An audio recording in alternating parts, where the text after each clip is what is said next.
This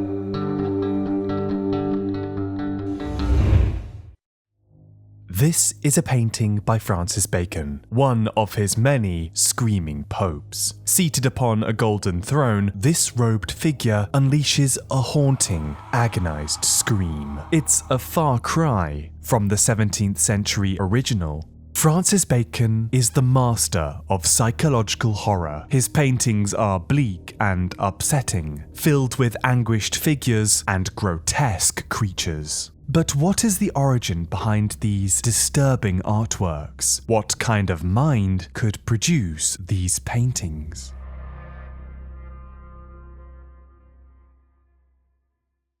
Francis Bacon was born in 1909 in Dublin, Ireland. He was named after the 16th century philosopher, also called Francis Bacon, a pioneer of the scientific method. His father, Edward, was a retired army major, and the two shared a fraught and troubled relationship. Francis was a shy and sensitive child. He suffered from asthma, a condition that often left him gasping for breath. Their strained relationship only worsened when Francis would come out as gay, much to the ire of his father. Rejected by his family, Francis was cast out of home at 17. With nowhere to go, he set out for Europe. Francis soon immersed himself in the arts, from the Christian masterpieces of the Renaissance to the radical modernism of Picasso. He was also captivated by the new medium of cinema, like Sergei Eistenstein's Battleship Potemkin, with its iconic scene of the Odessa massacre, an image that would leave a deep impression on him. Inspired, Francis began to create his own paintings. Few of these early works survive. Bacon was notorious for destroying paintings he disliked. But one rare glimpse into this period comes from a friend of his, Roy de Maistre. It's a painting of Bacon's studio with canvases lined up against the wall. It's clear from this time he was active and already experimenting with strange, abstract figures, forms that would eventually culminate in his first breakthrough work.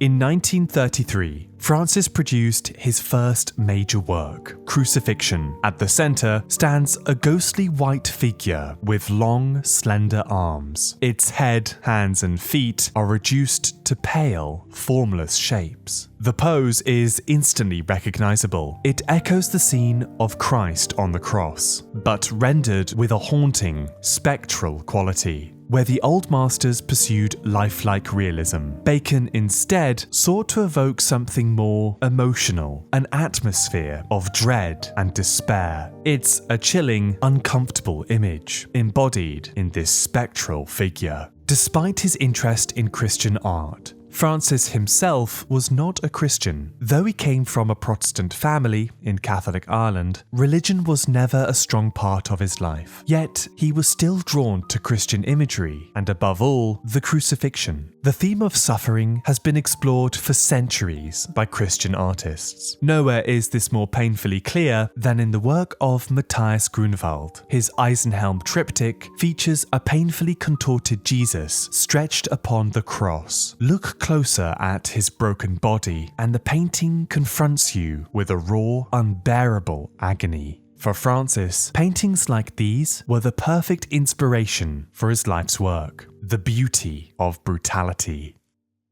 In 1939, war once again breaks out across Europe and ignites the world in a period of violence and chaos. Living in London at the time, very little of Bacon's work survives, apart from a few unsettling sketches, glimpses at something darker lurking within his imagination.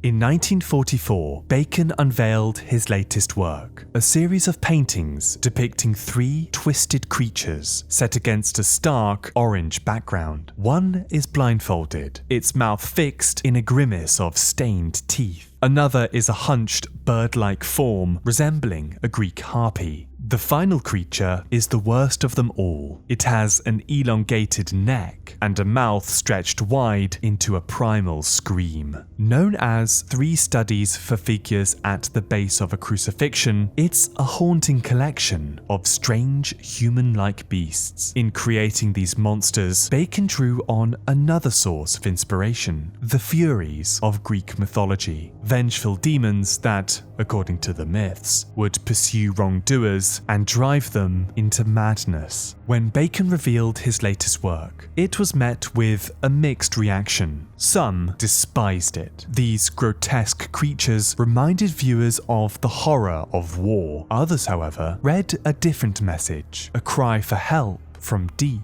within the artist himself.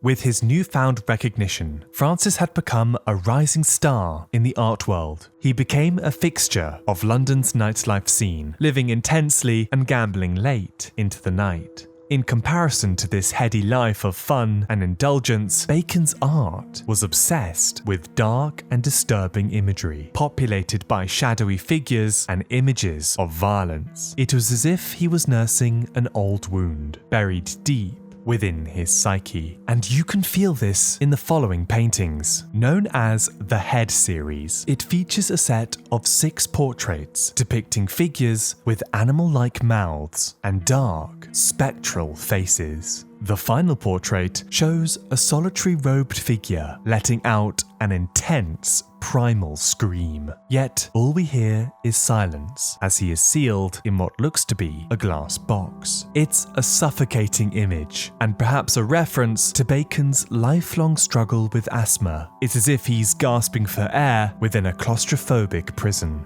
Across the spectrum of human emotion, none is more evocative than a scream. Bacon was not the only artist to recognize this powerful image. Half a century earlier, the Norwegian artist Edvard Munch captured a similar sense of despair in his iconic painting Skrik, or The Scream. The inspiration for it came during a walk through nature. In his diary, Munch revealed how the sky turned blood red and he felt, quote, a great unending scream piercing through nature. The result was his most famous work, an image that captured the distressing feeling of existential dread, rendered into a powerful scream. These screaming faces became some of Bacon's most recognizable images. By the 1950s, he focused almost exclusively on the human face, often placing it in dark, oppressive situations. Many of these works depict ghostly figures caught in anguish, some with crooked, broken glasses, a direct reference to the famous scene from Battleship Potemkin. But no image captured his imagination more than a portrait of Pope Innocent X. Painted by Diego Velázquez in the 17th century, it is considered to be one of the finest works in Western art. Pope Innocent is shown seated in a regal and confident pose, rendered with lifelike realism. Maybe it was his sense of calm, or maybe it was the immense power this figure embodied. But Bacon was to transform it into one of his most iconic paintings. This is Francis Bacon's version, a terrible and frightening inversion of the original. The Pope screams as if electrocuted in his golden throne. Violent brushstrokes sweep across the canvas like bars of a cage, stripping away all sense of grandeur and leaving only brutality and pain.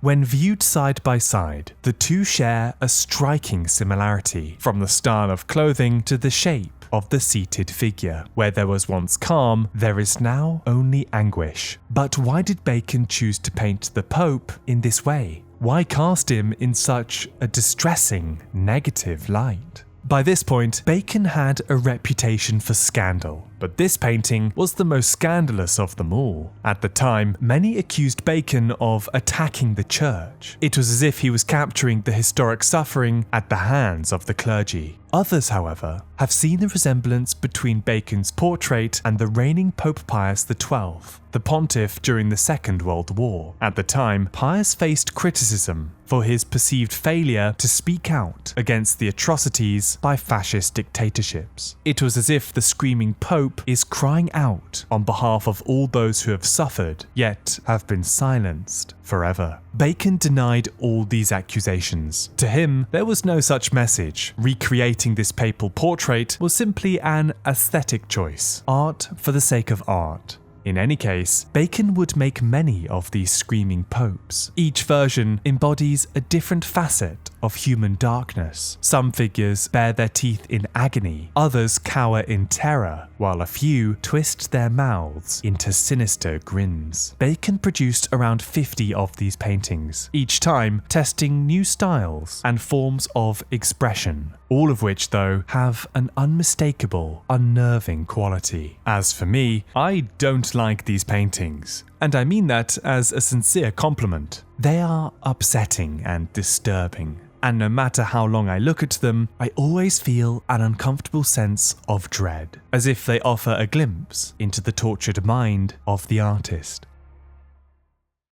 Now enjoying the highs of his success, Bacon mingled with London's high society, surrounded by friends and patrons from the city's most elite artistic circles. Privately, his life was far more complicated. He continued to drink heavily in the bars and nightclubs of Soho. His studio became a chaotic mess, cluttered with debris, ripped canvases, and broken glass. During this period, Bacon focused almost exclusively on portraits, many tied to his turbulent and often fraught relationships. Though a victim of violence in his youth, he was known to seek it in adulthood. In his self-portraits from the time, he sometimes depicted himself bruised and bloodied. These shifting images continued to reveal his inner darkness, tracing wounds from a troubled childhood that had left him with a fractured soul. Perhaps the most famous image of this time is known as his Black Triptych. It captures his feeling of grief after the tragic loss of his partner, George Dyer. Each scene depicts a hunched and broken man, as if in his final moments. It's a cold and disturbing image, and perhaps was a way for the artist to cope with this sudden loss. In his later years, Bacon's style shifted once more. His paintings take on a smoother tone, with softer, more pastel colours. Others, however, grew increasingly abstract, with disconnected lines and fragmented forms. There's a wistful quality to these later paintings, quieter and more ethereal than before. During this time, Bacon also revisited his earlier works. In 1988, he remade his Crucifixion triptych. 44 years after the original, the same three forms reappear, but now with a smoother, more spectral presence. They also take up far less space on the canvas. It seems that Bacon's demons had finally diminished, in more ways than one. By the 1990s, years of intense living had taken their toll. Bacon was plagued with bouts of ill health, and his asthma had left him bedridden for days. During this time, he spent much of his life in Spain, where he produced his final complete painting, a bull standing within a white doorway, as if ready to cross the threshold. Since his death in 1992, Francis Bacon has been regarded as one of England's greatest artists. A complicated man with a complicated life, his paintings reflect both the chaos and vitality of the man himself. His work has gone on to be celebrated, inspiring a new generation of artists who cite him as a direct influence. There is so much to say about the life of Francis Bacon, but when reflecting on his art, I'm still struck by the amount of Christian imagery and themes, most of all in his series of screaming popes. Though he was not a practicing Christian, Bacon's work is rich with Christian symbolism, where suffering and holiness often come together in a cruel, eternal scream. Hey, thanks for watching. I really hope you enjoyed this one. If you liked this video and want to see more, why not subscribe? A like and a comment also go a really long way. Oh, and if you wanted to see more from me and support the channel, do check out my Patreon. I've recently released an exclusive video all about the curious art of the Greek Buddhists. Here's a clip. This is known as the Gandhara Buddha. You might have noticed something unusual about it. You see, it's made in the style of an ancient Greek sculpture, all the more unusual when you discover that this sculpture was made in Afghanistan. Anyway, I look forward to seeing you next time. Goodbye.